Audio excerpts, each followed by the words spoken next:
thrash metal music? I don't know, there's something about it, man, that I just can't let go.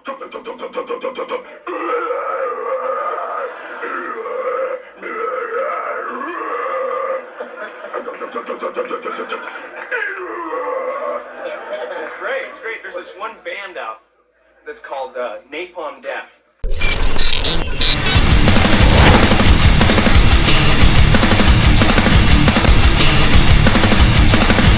En algún punto de inicios de la década de los años 90, llegó a mis manos, luego de escuchar toda la discografía de Metallica, llegó a mis manos el disco Venator Remains de Sepultura. Para cuando me di cuenta, estaba escuchando un sinnúmero de bandas que tenían las baterías hiperveloces, guitarras totalmente distorsionadas y las voces eran monstruosas y demoníacas. De cierta forma, pues hubo una gran parte de jóvenes de aquellos tiempos que nos conectamos con ese tipo de música. Y bueno, a pesar de que no tenía el impulso comercial que tenían las típicas bandas como Guns N' Roses, Bon Jovi o las bandas alternativas de esa época, pues sí tenía un ligero impulso comercial.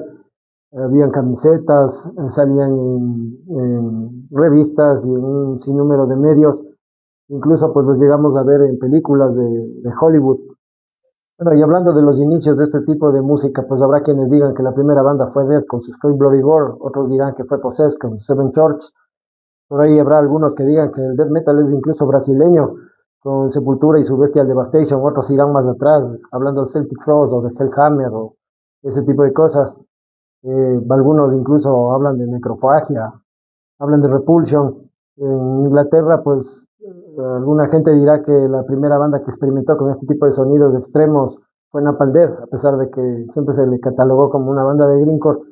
Por alguna razón, pues siempre las bandas de grindcore se conectaban con las bandas de death metal. Incluso hay quienes hablan de los demos de Morbid Angel, pero a la larga, pues la discusión de quién empezó con este movimiento resulta siendo un poco estéril y ya sin sentido hoy por hoy. La pregunta es cómo un género tan extremo bueno, aparentemente habla de muerte, destrucción y de solo cosas malas, pues pudo llegar o estuvo a punto de llegar al mainstream, como pudimos ver con no sé, el super video de Morbid Angel de God of Emptiness, salió en MTV, o también pues el clásico Philosopher de Death. Y en mi caso, pues el panorama se esclareció mucho más cuando llegó a mis manos un VHS que contenía pues un documental de la Rage de 1991 que se presentaba como un especial de Grindcore. Y bueno, cuando vi ese video, pues es cuando dije, de aquí soy, de aquí pertenezco, y esto es el tipo de música que realmente me gusta.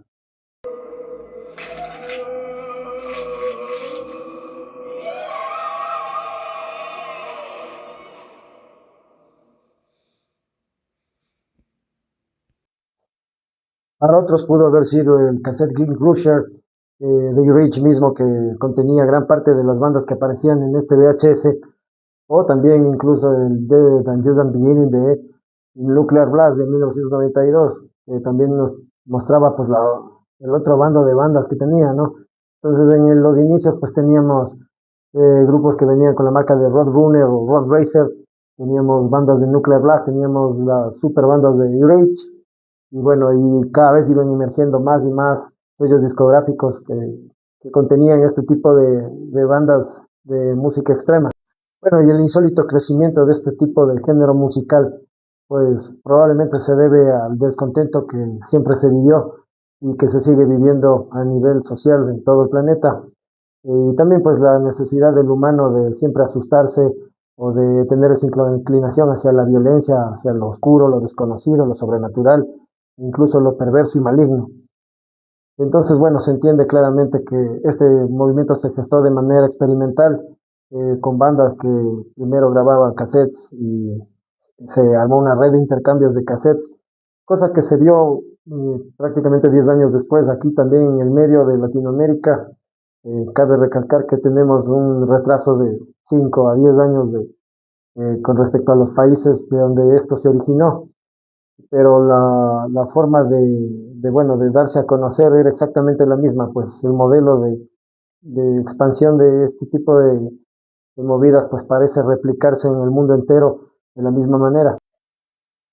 Y bueno, también apareció gente que fue muy importante o decisiva a la hora de hacer crecer este tipo de movidas, gente que le apostó, como es el caso de Digby Person de la ciudad de Nottingham, que era un tipo que había sido admirador de todas las bandas de hardcore punk de aquellos inicios de los años 80 y que bueno, aplicó para una beca o una especie de ayuda social que les otorgaba Margaret Thatcher en ese tiempo para personas desempleadas. Y bueno, este capital les daba para que puedan formar sus propios negocios y el tipo con ese dinero fue como formó Enrage. Enrage se formó con dinero del Estado y que empezó siendo un sello discográfico que empezó en el cuarto del tipo y así fue como produjo la primera placa discográfica de los brutales Napalm Death de Scum. Bueno, y cómo dejar de lado pues también a Morrison Studios y el mítico Scott Burns, quienes eran o lograron o encontraron la fórmula de hacer que todo este tipo de bandas suenen bien y que cada vez bandas de todas partes de los Estados Unidos e incluso de Europa pues viajaban a Tampa, Florida para grabar sus discos y que de cierta forma pues inexplicablemente en un sitio tan alegre y tan feliz como Tampa, Florida, tan soleado y con mar y todo, pues, como pudo haber aparecido bandas como The Side, Morbid Angel y sobre todo este estudio de grabación que bueno, se convirtió en un lugar legendario y decisivo a la hora de hacer sonar a todas estas bandas. Contándonos a la historia, pues discos que te podrían ayudar a comprender los orígenes o el desarrollo de este género musical llamado death metal, si es que eres de una generación más actual, pues podría ser el Scream Bloody Gore de Death, uno de ellos, podrías escuchar el Altar of Madness de Morbid Angel, Seven Church de Possessed, Eaten Back to Life de Cannibal Corpse y de Isai, el homónimo de Isai, en 1990. Por ahí un disco que me gusta mucho también es el Decade Nocturnus. Eh, no sé, quién se me escapa por ahí también puedes escuchar, no sé, el primero de Benediction, el Subconscious Terror. Son discos que más o menos te ayudarían a entender un poco más. También de pronto el Wreck of Putrefaction de Carcass y de ahí dale para adelante para que vayas viendo la evolución de todas estas bandas en cuanto a sonido y en cuanto a técnica musical. Para 1994 se puede decir que este género musical llamado death metal alcanzó el máximo esplendor a nivel comercial, tuvo el mayor empuje. Se abrió la señal aquí para ver en TV y en Vivid Unboxed veíamos cómo criticaban el video de Sword of Emptiness de Morbid Angel o también el Philosopher de Dead apareció en Vivid Unboxed. Y creo que el punto donde fue más, donde el punto de exposición máxima de este género fue cuando pudimos ver a Cannibal Corpse en la película de Ace Ventura de Jim Carrey, donde todos los hombres de colegio vimos de esa película y realmente pues el género se globalizó por completo. Estaba por todos lados, había camisetas por todos lados, ya empezaban a ver los conciertos, realmente la pasé muy bien en esa etapa, pero hubo un problema en el que también pues los padres de familia empezaron no sé, a preocuparse, empezó a haber represión, no solamente ya en el tema no sé, de los padres, sino también ya la fuerza pública como que se asustó. En los colegios igual no entendían lo que sucedía, creían que, no sé, que la juventud se estaba descarriando o se estaba yendo hacia un lado totalmente negativo y que podía desembocar en un montón de cosas malas, cosas que nunca pasó, pero de todos modos, pues, eh, sí, el año 94 y 95 fue el máximo esplendor de este género y donde, pues, las más grandes bandas sacaron sus mejores álbumes. Bueno, y a pesar de que en el año 1995, pues, pudimos ver o fuimos testigos, en mi caso, el punto cumbre de un montón de bandas, pude ver un Symbolic de Death, un Domination de Morbid Angel, no sé, se vio también el Keyboard de Carcass, estaba bastante en boga y se veía en MTV también pues el video del Keyboard. Dayside había sacado su Once Upon a Time, y un montón de bandas que aparecieron en 1995, un montón de discos realmente históricos, incluso Suffocation con su Fear from Within. Pues para el año 1996 la movida decayó. Y bueno, la escena underground que en ese tiempo era como una especie de moda en la que bastantes chicos se conectaron, pues de pronto se cambiaron la camiseta y se fueron hacia otro tipo de música. Me acuerdo que se puso de moda el hip hop y de pronto gran parte de esa escena metalera que había aquí en el sur de Quito, pues se lanzaron al hip hop, o habían otros, los pocos que quedamos, o los que nos quedamos, de cierta forma, pues nos dimos cuenta de una especie de debacle para finales de 1996. Y todo esto tiene una explicación con respecto a este género. Pues bueno, las cuatro bandas fundamentales, que en este caso eran Obituary, Deicide, Morbid Angel y Cannibal Corpse. En el caso de Obituary, pues después del año 97 se disolvieron. Morbid Angel lanzó el Domination. eh, un tiempo después, David Vincent salió de la banda y a pesar de que Steve Tucker fue un gran frontman y bajista, se notaba claramente que ya no fue lo mismo y para cuando lanzaron el disco Fórmulas Fatal to the Flesh, a pesar de que es uno de mis discos favoritos de Morbid Angel, se nota claramente que no tenían ya el presupuesto que tenían en los discos anteriores. En el caso de Cannibal Corpse, bueno, salió Chris Barnes, entró George Fisher, y a pesar de que George Fisher es un verdadero monstruo, por alguna extraña razón, pues ya también, no sé, continuaba Cannibal Corpse dominante, pero era como que ya no asustaba a la gente. Y en el caso de Dayside, pues Dayside seguían siendo los mismos en esa época, pero el problema es que hay quienes dicen que descuidaron el sonido en vivo de ellos y que pues tampoco mostraba mucho en cuanto al espectáculo de presentarse en vivo. Era realmente monótono y aburrido ver a Dayside, según cuenta la gente de ese tiempo. En ese tiempo nunca tuvimos la oportunidad de verlo por aquí. Inclusive el mismo Chuck Schuldiner desde el año 95, cuando apareció el disco Symbolic, él ya no quería tener nada que ver con el género, no quería que se le encasillara a su música dentro del mismo género del resto de bandas de death metal, y muy probablemente si él no hubiese fallecido, pues hubiésemos visto una transición bastante dramática del death metal hacia el power metal. Claramente, pues, Nuclear Blast, según sé, en el disco Sound of Perseverance del 98, le obligó a que saque con el nombre de Dead y a que cante con esa voz rasgosa que tenía, cosa que ya no quería hacerlo. Y muy probablemente, pues, si no se hubiese muerto, pues habríamos visto a Chuck Schuldiner, no sé, dedicado a Control Denied y cada vez más metido en el power metal. Y el último clavo en el ataúd del death metal fue El Retador, que venía gestándose y apareciendo desde las aguas profundas del inframundo llamando black metal. El asunto era que, bueno, siempre existió desde que yo empecé en esta movida y cada vez iba ganando más y más adeptos. Había logos muy buenos como el Impala Nazareth y este tipo de cosas. Y recuerdo que la gente que era mayor que uno empezaron a engancharse con este género y decían que no éramos dignos de escuchar el black metal y que sigamos nomás en el death metal comercial. Cuando me dijeron eso, afortunadamente había el local del 94 de mayo llamado Pumas Metal y ahí ya empezaron a aparecer también las primeras copias de los discos de black metal. Y bueno, ahí conseguí el de Misterios Don Satanás. Y debo admitir que realmente me decepcionó, sin el ánimo de meterme con el tema del black metal, pero bueno, yo esperaba un poderío y un sonido tipo Altas of Madness de Morbid Angel por cómo hablaban de ese disco. Y la situación era que, bueno, no me conecté con el sonido, realmente nunca me gustó. Hubieron discos de Immortal o de, no sé, Impales Nazareth, el primero de Emperor, que me parecen, me gustaban mucho, pero sin embargo, pues no terminó atrapándome ese género. También pues teníamos otra cosa que respaldaba ese género, era que ya para el año 96 teníamos no había internet y teníamos una información bastante distorsionada y exagerada acerca del tema de la quema de iglesias y del asesinato de Count Krishnaga a Euronymous, y ahí fue pues donde fue ganando muchos más adeptos, todos los que querían sentirse más radicales, más malos, más oscuros, terminaron pues adoptando este género como su bandera principal. Y para el año 98 pues el black metal eh, ya estaba en todos los medios y estaba dominando absolutamente todo, y todos los muchachos que se engancharon en el metal pesado de aquellos tiempos, de 98 para adelante, pues terminaron siendo black metal.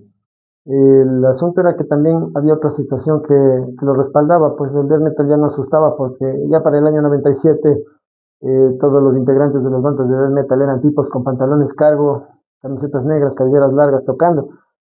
y atrás había quedado todo ese impacto de, no sé, veías actor cortándose las venas y tocando en vivo, o cuando Glenn Benton se quemó la cruz en la frente. Ya nada de eso impresionaba versus a las historias que contaban de Conde Krishnak, y de la quema de iglesias y de todos los asesinatos y de gente que había estado presa y toda esa situación ahí en el norte de Europa. En aquellos tiempos pues también la estética era algo que llamaba mucho la atención.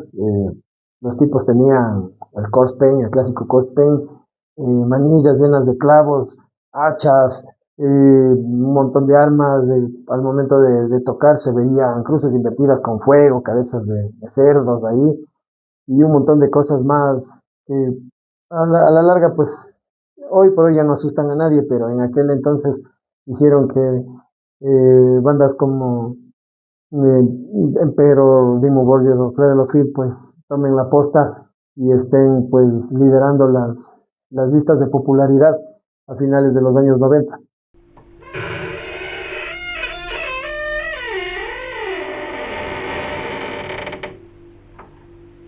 Y bueno, este es nuestro nuevo segmento desde el baúl. Y desde el baúl quiero hacerles la presentación de este magnífico Gatefold, de esta poderosísima banda Godflesh del año 1988, una de las primeras bandas de Rage que acompañaba a todas las bandas, las agrupaciones de death metal y de grindcore de aquellos tiempos. Bueno, esta es una reedición del año 2013, hecha en conjunto con Rage y Century Media.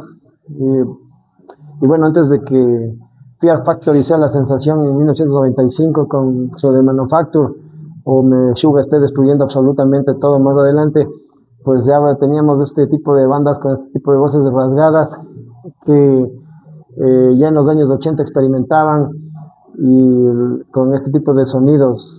Godflesh, el crossbite industrial, y a continuación vamos a ver el interior del Gatefold que nomás tiene. Y bueno, ahí está el Gatefold de Godflesh, como les había indicado. Vamos a ver el interior. No es que dice mucho, es bastante ácido el arte de este disco. Y ahí tenemos al buen Justin Godrich, sí. Y bueno, su compañero eran simplemente los dos. Recordemos que este individuo en algún tiempo pues fue uno de los miembros iniciales o de las primeras alineaciones de Napalm Death. Tuvo un breve paso por Napalm Death y luego pues se saldría Napalm Death y formaría esta super banda llamada Godflesh, que también pues aparece en el documental que les había indicado de Rage. En el interior pues tenemos este magnífico arte que parece una radiografía, no es que dice mucho. Bueno, aquí tenemos al tipo, cantaba, tocaba, no tenían batería, era simplemente batería, bajo y sample.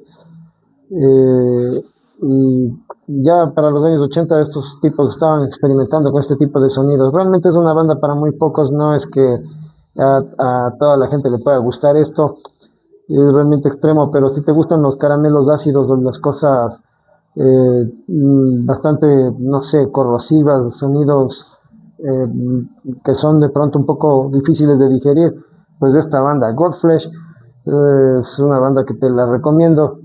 Bueno, no se olviden el 25 y 26 de septiembre el Quito Barbarie, que se estará llevando a cabo en la sala de eventos Miami, según tengo entendido, y que estará reuniendo a gran parte de la escena extrema de aquí de Quito. Y bueno, me parece que también hay bandas de fuera de Quito e incluso una banda internacional, así que no se pierdan. Si les gusta el metal extremo, vayan a este concierto. Y bueno, hay también gente que quiera promocionar algún evento, alguna situación, pues puede comunicarse a mis redes sociales y lo difundimos aquí en el canal. No les cuesta absolutamente nada, todos de pura colite, así que bueno, estamos para ayudarles absolutamente a todas las personas. Esperamos poder seguir haciendo un capítulo semanal. Y eso fue todo con el tema del programa de hoy. Espero les haya gustado. Manténganse en el metal y nos veremos en otro episodio del Sonido de la Hostilidad.